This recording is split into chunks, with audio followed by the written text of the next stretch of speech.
അസ്സലാമു അലൈക്കും വറഹ്മത്തുള്ളാഹി വബറകാതുഹു. അൽഹംദുലില്ലാ വസ്സലാത്തു വസ്സലാമു അലാ റസൂലില്ലാ. പ്രിയ ശ്രോതാക്കളെ, ഈ പരിശുദ്ധ മാസത്തിലെ ഓരോ നിമിഷവും ഒരു സത്യവിശ്വാസിയെ സംബന്ധിച്ചിടത്തോളം വളരെ പ്രധാനപ്പെട്ടതാണ്. നമ്മുടെ ഹൃദയശുദ്ധിയുടെയും ആത്മജാഗരണത്തിൻ്റെയും അള്ളാഹുവിലേക്ക് സത്യസന്ധമായി മടങ്ങിച്ചേരാനുള്ള ഏറെ മനോഹര നിമിഷങ്ങളായി നാം ഓരോരുത്തരും ഈ ഒരു മാസം ഉപയോഗപ്പെടുത്തുമ്പോൾ ഈ മാസത്തിലെ നമ്മുടെ എല്ലാ ആരാധനകളും അള്ളാഹു സുബ്ഹാനഹു വ തആല സ്വീകരിക്കട്ടെ എന്ന് ആത്മാർത്ഥമായി പ്രാർത്ഥിക്കുകയാണ്. സഹോദരങ്ങളെ, കഴിഞ്ഞ 2 എപ്പിസോഡുകളിൽ നമ്മൾ ചർച്ച ചെയ്തത് മുഹമ്മദ് നബി സല്ലല്ലാഹു അലൈഹി വസല്ലമയുടെ രഹസ്യ പ്രബോധനത്തിൻ്റെ ചില നിമിഷങ്ങളെക്കുറിച്ചായിരുന്നു. 3 വർഷത്തോളം വളരെ പരിമിതമായ വൃത്തത്തിനുള്ളിൽ വിശ്വസ്തരായ ആളുകൾക്കിടയിൽ സത്യത്തിൻ്റെ വിത്ത് മുഹമ്മദ് നബി സല്ലല്ലാഹു അലൈഹി വസല്ലമ വളരെ നിശബ്ദമായി വിതക്കുകയായിരുന്നു. അത് ചുരുക്കം ചില ഹൃദയങ്ങളെ മാറ്റിമറിച്ച ഒരു കാലഘട്ടമായിരുന്നു. പക്ഷേ ആ ദൗത്യം അവിടെ അവസാനിക്കുന്നതല്ലായിരുന്നു. അത് മനുഷ്യരാശിയിലേക്ക് ആകമാനമുള്ള സന്ദേശമായിരുന്നു. അങ്ങനെ ഒരു നിർണായക നിമിഷം സത്യം മറഞ്ഞിരിക്കരുത്, അത് തുറന്നു പറയണം എന്ന് അള്ളാഹു സുബ്ഹാനഹു വ തആല പ്രവാചകനോട് കൽപ്പിച്ചു. പരിശുദ്ധ ഖുർആനിലെ 26-ാമത്തെ അധ്യായമായ സൂറത്തു ശുഅറായിലെ 214 മുതൽ 216 വരെയുള്ള സൂക്തങ്ങളിലൂടെ അള്ളാഹു സുബ്ഹാനഹു വ തആല പ്രവാചകനോട് പറഞ്ഞു, വ അൻദിർ അശീറത്തക്കൽ അഖറബീൻ, നിൻ്റെ അടുത്ത ബന്ധുക്കൾക്ക് നീ താക്കീത് നൽകുക. വഖ്ഫിദ് ജനാഹക ലിമനിത്തബഅക മിനൽ മുഅ്മിനീൻ, നിന്നെ പിന്തുടർന്ന സത്യവിശ്വാസികൾക്ക് നിൻ്റെ ചിറക് നീ താഴ്ത്തിക്കൊടുക്കുക. ഫൈൻ അസൗക ഫഖുൽ ഇന്നി ബരീഉം മിമ്മാ തഅമലൂൻ, ഇനി അവർ നിന്നെ അനുസരിക്കാതിരിക്കുന്ന പക്ഷം നിങ്ങൾ പ്രവർത്തിക്കുന്നതിനൊന്നും ഞാൻ ഉത്തരവാദിയല്ല എന്ന് നീ പറഞ്ഞേക്കുക. സഹോദരങ്ങളെ, ഈ സൂക്തങ്ങൾ നമുക്ക് പറഞ്ഞു തരുന്നത് പ്രബോധന ദൗത്യം അത് ഏറ്റവും അടുത്ത ആളുകളിൽ നിന്നാണ് ആരംഭിക്കേണ്ടത് എന്നാണ്. നമ്മുടെ സ്വന്തം കുടുംബത്തിലും നമ്മുടെ ഗോത്രത്തിലും നമ്മുടെ സമൂഹത്തിലുമൊക്കെ ആദ്യം സ്വന്തം ആളുകളോട് ഈ സന്ദേശങ്ങൾ നമ്മൾ അറിയിക്കണം. എന്നിട്ട് അതിനുശേഷം അള്ളാഹു സുബ്ഹാനഹു വ തആല വീണ്ടും പ്രവാചകനോട് കൽപ്പിച്ചു. പരിശുദ്ധ ഖുർആനിലെ 15-ാം അധ്യായമായ സൂറത്തുൽ ഹിജ്റിലെ 94-95 സൂക്തങ്ങളിലായി അള്ളാഹു സുബ്ഹാനഹു വ തആല പറയുന്നത് കാണാം, ഫസ്തഅ ബിമാ തുഅ്മറു വഅരിദ് അനിൽ മുശ്രിക്കീൻ, അതിനാൽ നീ കൽപ്പിക്കപ്പെടുന്നത് ഉറക്കെ പ്രഖ്യാപിക്കുക, ബഹുദൈവവാദികളിൽ നിന്ന് തിരിഞ്ഞു കളയുകയും ചെയ്യുക. ഇന്നാ കഫൈനാക്കൽ മുസ്തഹ്സിഈൻ, പരിഹാസക്കാരിൽ നിന്ന് നിന്നെ സംരക്ഷിക്കാൻ തീർച്ചയായും നാം മതിയായിരിക്കുന്നു. ഈ ഒരു സൂക്തത്തിലൂടെ അള്ളാഹു സുബ്ഹാനഹു വ തആല പ്രവാചകന് പ്രത്യേകമായ ഒരു ആശ്വാസം നൽകുകയാണ്. പരിഹാസവും വിരോധവുമൊക്കെ സമൂഹത്തിൽ ഇതുമായി ബന്ധപ്പെട്ടുകൊണ്ട് കടന്നു വരുമ്പോൾ പ്രവാചകരെ അവിടുത്തെ സംരക്ഷിക്കാനായി അള്ളാഹു ഉണ്ട് എന്ന് വലിയ പ്രതീക്ഷ മുഹമ്മദ് നബി സല്ലല്ലാഹു അലൈഹി വസല്ലമക്ക് അള്ളാഹു സുബ്ഹാനഹു വ തആല നൽകുകയാണ്. ഈ സൂക്തങ്ങൾ അവതരിച്ചതോടുകൂടി മുഹമ്മദ് നബി സല്ലല്ലാഹു അലൈഹി വസല്ലം തൻ്റെ പ്രവാചകത്വ ദൗത്യത്തിൻ്റെ പുതിയ അധ്യായത്തിന് തുടക്കം കുറിക്കുകയാണ്. അദ്ദേഹം ആദ്യം ചെയ്തത് സ്വന്തം കുടുംബക്കാരെയും അടുത്ത ബന്ധുക്കളെയും ഒരുമിച്ച് കൂട്ടുകയാണ്. ഏകദേശം 400ഓളം ആളുകൾ പങ്കെടുത്ത ഒരു വലിയ സംഗമം. അതൊരു സാധാരണ കുടുംബയോഗമല്ല, ചരിത്രത്തെ മാറ്റിമറിക്കാനിരിക്കുന്ന ഒരു പ്രഖ്യാപനത്തിൻ്റെ വേദിയായിരുന്നു അത്. അവിടെ മുമ്പിൽ അന്ത്യപ്രവാചകനായി അള്ളാഹു സുബ്ഹാനഹു വ തആല നിയോഗിച്ച അവരുടെ കുടുംബക്കാരനായ മുഹമ്മദ് നബി സല്ലല്ലാഹു അലൈഹി വസല്ലം നിൽക്കുന്നു. വംശഗൗരവം പ്രകടിപ്പിക്കാനല്ല, തനിക്ക് അധികാരം നൽകണമെന്ന് ആവശ്യപ്പെടാനല്ല, മറിച്ച് അള്ളാഹു സുബ്ഹാനഹു വ തആല കൽപ്പിച്ച ദൈവികമായ ഉത്തരവാദിത്യം അത് നിറവേറ്റാൻ വേണ്ടിയാണ് പ്രവാചകൻ്റെ ഈ ഒരു ശ്രമം. അങ്ങനെ പ്രവാചകൻ അവരെ അള്ളാഹുവിൻ്റെ മാർഗത്തിലേക്ക് ക്ഷണിച്ചു. ഒരേ ഒരു ദൈവത്തെ ആരാധിക്കുവാൻ വേണ്ടി അവരോട് ആവശ്യപ്പെട്ടു. അവരോട് പ്രവാചകൻ പറഞ്ഞു, അള്ളാഹുവിൻ്റെ ശിക്ഷയിൽ നിന്ന് ഞാൻ നിങ്ങളെ മുന്നറിയിപ്പ് നൽകുകയാണ് എന്ന്.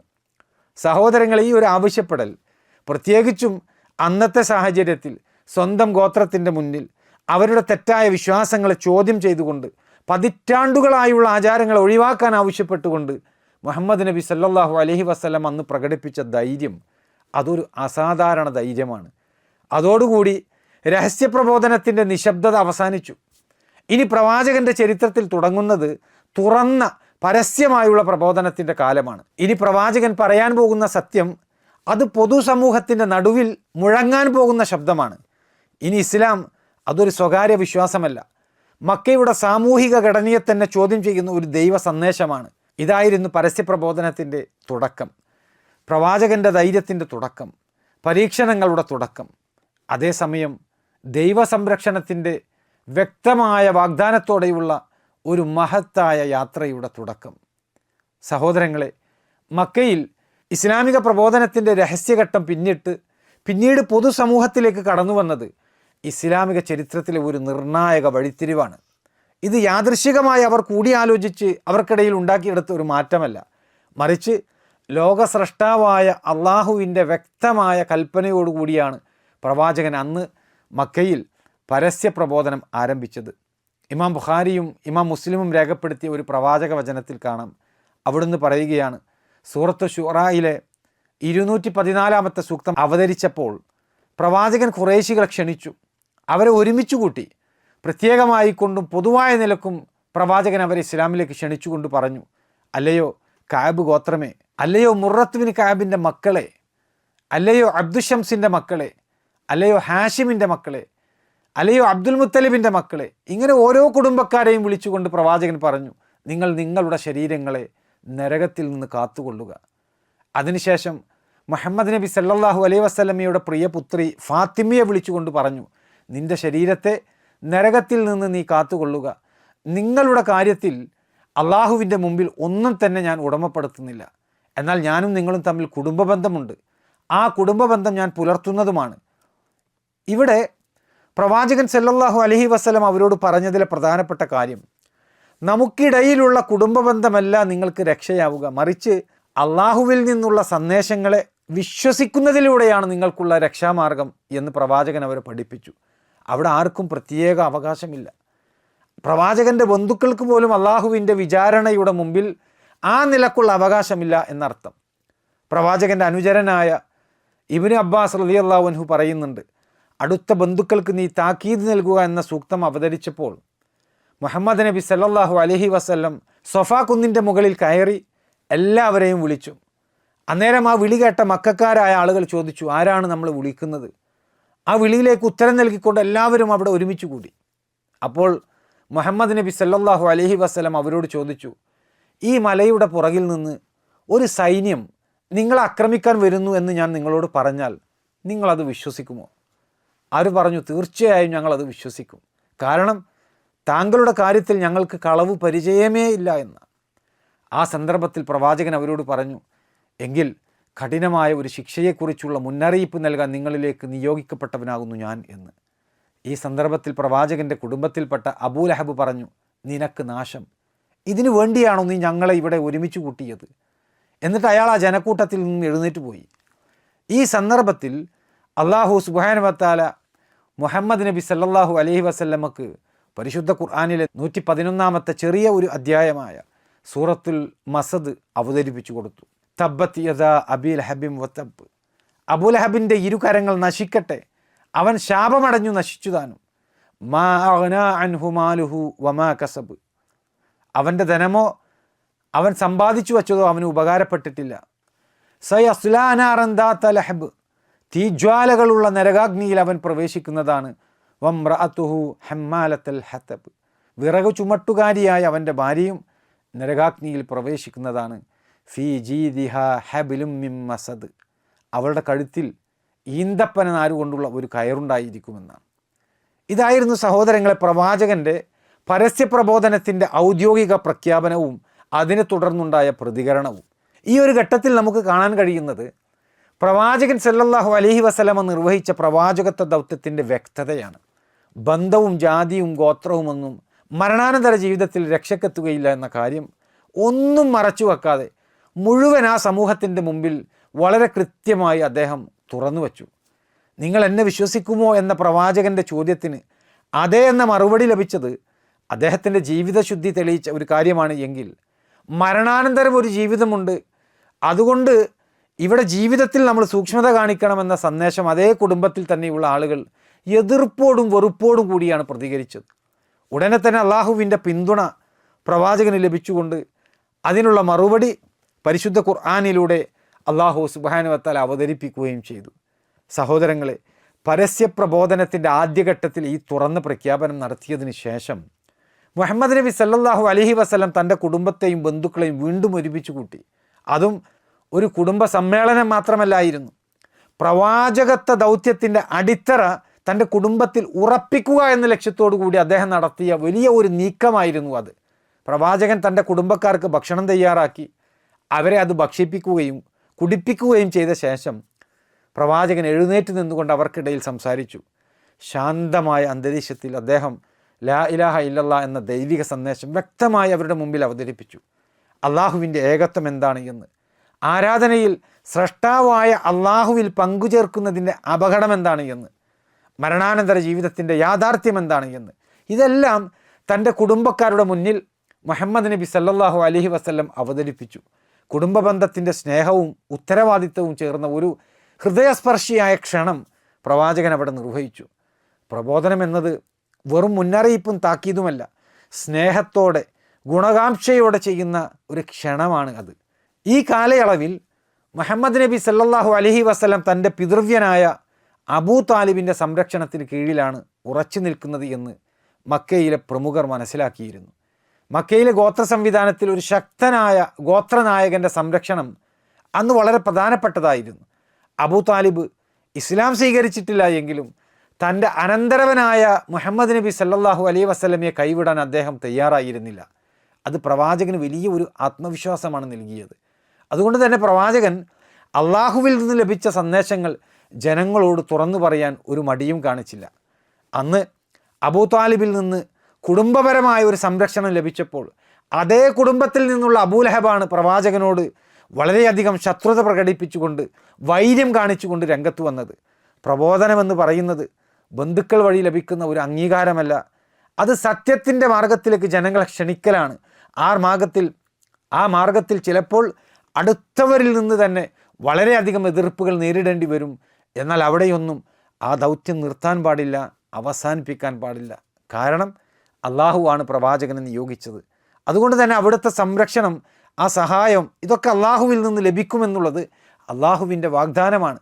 മുഹമ്മദ് നബി സല്ലല്ലാഹു അലൈഹി വസല്ലം തൻ്റെ ദൗത്യം യാഥാർത്ഥ്യമാക്കാൻ വേണ്ടി പൂർണ്ണ ഉറപ്പോടുകൂടിയാണ് നിലകൊണ്ടത്. അത് അള്ളാഹു സുബ്ഹാനഹു വ തആല നൽകിയ ദിവ്യ സന്ദേശത്തിൻ്റെ അടിസ്ഥാനത്തിലാണ്. അതിലൊരു സംശയവും പ്രവാചകനെ സംബന്ധിച്ചിടത്തോളം ഉണ്ടായിരുന്നില്ല. എന്നാൽ പ്രവാചകൻ്റെ ദൗത്യനിർവഹണത്തിൻ്റെ പിന്നിൽ മറ്റൊരു ശക്തമായ പ്രേരണ കൂടി ഉണ്ടായിരുന്നു. അത് തൻ്റെ സമൂഹത്തോടുള്ള ആഴമുള്ള പ്രവാചകൻ്റെ സ്നേഹമാണ്. അന്ന് പ്രവാചകനെ എതിർത്ത ആളുകൾ ആരും പ്രവാചകൻ അന്യരല്ല, പ്രവാചകൻ്റെ സ്വന്തം ജനതയാണ്, സ്വന്തം ബന്ധുക്കളാണ്, സുഹൃത്തുക്കളാണ്. അതുകൊണ്ട് തന്നെ അവർ ഈ പരിശുദ്ധ ഇസ്ലാമിനെ എതിർക്കുകയും പരിഹസിക്കുകയും ചെയ്തപ്പോൾ മുഹമ്മദ് നബി സല്ലല്ലാഹു അലൈഹി വസല്ലമയുടെ ഹൃദയം വേദനിച്ചു. പ്രവാചകൻ കൊണ്ടുവന്ന സത്യത്തെ നിഷേധിക്കുന്നതിലും അധികം അദ്ദേഹത്തെ വേദനിപ്പിച്ചത് അവർ സ്വന്തം നാശത്തിലേക്കാണല്ലോ നീങ്ങുന്നത് എന്ന പ്രവാചകൻ്റെ ഉറച്ച ബോധ്യമായിരുന്നു. ഈ ഒരു അവസരത്തിൽ അല്ലാഹു സുബ്ഹാനഹു വ തആല പ്രവാചകനെ ആശ്വസിപ്പിച്ചുകൊണ്ട് പരിശുദ്ധ ഖുർആനിലെ 15-ാമത്തെ അധ്യായമായ സൂറത്ത് ഹിജറിലെ 97 മുതൽ 99 വരെയുള്ള സൂക്തങ്ങൾ അവതരിപ്പിച്ചു കൊടുത്തു. ആ സൂക്തങ്ങളിൽ നമുക്ക് കാണാം, അള്ളാഹു പറയുകയാണ്, വലഖദ് നഅലമു അന്നക യളീഖു സദ്റുക ബിമാ യഖൂലൂൻ. അവർ പറഞ്ഞുകൊണ്ടിരിക്കുന്നത് നിമിത്തം നിനക്ക് മനപ്രയാസം അനുഭവപ്പെടുന്നുണ്ട് എന്ന് തീർച്ചയായും നാം അറിയുന്നുണ്ട്. ഫസബ്ബിഹു ബിഹംദി റബ്ബിക വകും മിനസ് സാജിദീൻ. ആകയാൽ നിന്റെ രക്ഷിതാവിനെ സ്തുതിച്ചുകൊണ്ട് നീ സ്തോത്രകീർത്തനം നടത്തുകയും നീ സുജൂദ് ചെയ്യുന്നവരുടെ കൂട്ടത്തിലായിരിക്കുകയും ചെയ്യുക. വഅ്ബുദ് റബ്ബക ഹത്താ യഅതിയകൽ യഖീൻ. ഉറപ്പായ കാര്യം അഥവാ മരണം നിനക്ക് വന്നെത്തുന്നത് വരെ നീ നിന്റെ റബ്ബിനെ ആരാധിക്കുകയും ചെയ്യുക. ഈ സൂക്തങ്ങളിൽ നമുക്ക് കാണാം, അല്ലാഹു സുബ്ഹാനഹു വ തആല പ്രവാചകൻ്റെ ഹൃദയത്തിലുള്ള വേദന തിരിച്ചറിയുന്നവനാണ്. ആ വേദന അനുഭവിക്കുന്നതിൽ നിന്നുള്ള ഒരു ആശ്വാസമായി, ഒരു മാർഗമായി അവിടെ അല്ലാഹു സുബ്ഹാനഹു വ തആല പറഞ്ഞത് അള്ളാഹുവിനെ ആരാധിക്കാനാണ്. അള്ളാഹുവിനെ സ്തുതിച്ചുകൊണ്ട്, അള്ളാഹുവിനെ സുജൂദ് ചെയ്തുകൊണ്ട്, അള്ളാഹുവിനെ ആരാധന അർപ്പിച്ചുകൊണ്ട് ആത്മശാന്തിയുടെ ഉറവിടം സ്വീകരിക്കാനാണ്. ആ വേദനയ്ക്കുള്ള മരുന്നായിക്കൊണ്ട് അവനെ ആരാധിക്കാനാണ് അല്ലാഹു സുബ്ഹാനഹു വ തആല പ്രവാചകനെ പഠിപ്പിക്കുന്നത്. ഇവിടെ നമ്മൾ മനസ്സിലാക്കേണ്ടത്, മുഹമ്മദ് നബി സല്ലല്ലാഹു അലൈഹി വസല്ലം മക്കയിൽ ആ സമൂഹത്തിൽ ഉയർന്ന സ്ഥാനമുള്ള ഒരു വ്യക്തിയായിരുന്നു. അൽ അമീൻ അഥവാ വിശ്വാസ്യതയുള്ളവൻ എന്ന വിശേഷണത്തിൽ പ്രശസ്തനായിരുന്നു അദ്ദേഹം. സത്യസന്ധതയും ഉത്തമ സ്വഭാവവും കൊണ്ട് എല്ലാവരും അദ്ദേഹത്തെ സ്നേഹിച്ചിരുന്നു. എന്നാൽ അള്ളാഹു സുബ്ഹാനഹു വ തആല അദ്ദേഹത്തെ നിയോഗിച്ച ദൗത്യമേറ്റെടുത്തപ്പോൾ, ജനങ്ങളെ അള്ളാഹുവിൻ്റെ മാർഗത്തിലേക്ക് ക്ഷണിക്കുന്ന പ്രബോധനം അദ്ദേഹം പരസ്യമാക്കിയപ്പോൾ ആ നാട്ടിലെ സ്ഥിതിവിശേഷങ്ങൾ മാറിമറഞ്ഞു. അടുത്ത ബന്ധുക്കൾ പോലും അദ്ദേഹത്തോട് വെറുപ്പ് പ്രകടിപ്പിച്ചു. അവിടെയെല്ലാം അദ്ദേഹം ക്ഷമിച്ചുകൊണ്ട് ഈ ദൗത്യം തന്നെ ഏൽപ്പിച്ചത് അള്ളാഹു ആണ് എന്ന ബോധ്യത്തോടു കൂടി തനിക്കുള്ള ബാധ്യത ഈ സന്ദേശം എത്തിക്കുക എന്നതായതുകൊണ്ട് അദ്ദേഹം ഈ മാർഗത്തിൽ നേരിടുന്ന എല്ലാ പ്രയാസങ്ങളും സഹിക്കാൻ തയ്യാറായി. അതും അള്ളാഹുവിൻ്റെ അനുഗ്രഹം കൊണ്ടാണ് പ്രവാചകന് അത് സാധിച്ചിട്ടുള്ളത്.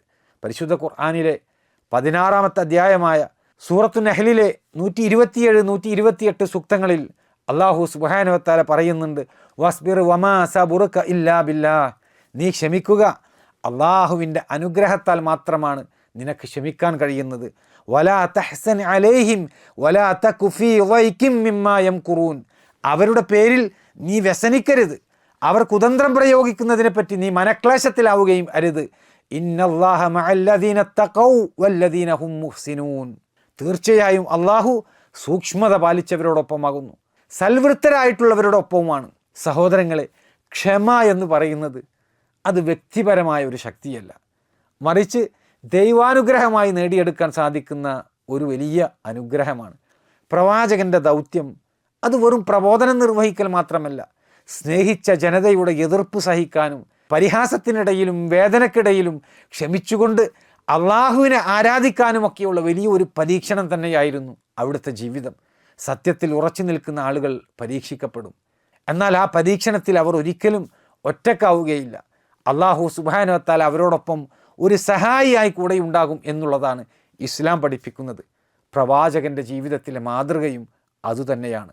സഹോദരങ്ങളെ, ഇത്രയും കാര്യങ്ങളാണ് ഇന്നത്തെ ഈ ഒരു എപ്പിസോഡിൽ നിങ്ങളുമായി എനിക്ക് പങ്കുവെക്കാനുള്ളത്. പ്രവാചക ചരിത്രത്തിലെ തുടർന്നുള്ള വിഷയങ്ങൾ അടുത്ത എപ്പിസോഡിൽ നമുക്ക് തുടർച്ചയായി തന്നെ അത് ചർച്ച ചെയ്യാം. അള്ളാഹു സുബ്ഹാനഹു വ തആല അനുഗ്രഹിക്കട്ടെ. വസല്ലല്ലാഹു വസല്ലമ വബാറക അലാ നബിയിന മുഹമ്മദിൻ വഅലാ ആലിഹി വസഹ്ബിഹി അജ്മഈൻ വൽഹംദുലില്ലാഹി റബ്ബിൽ ആലമീൻ.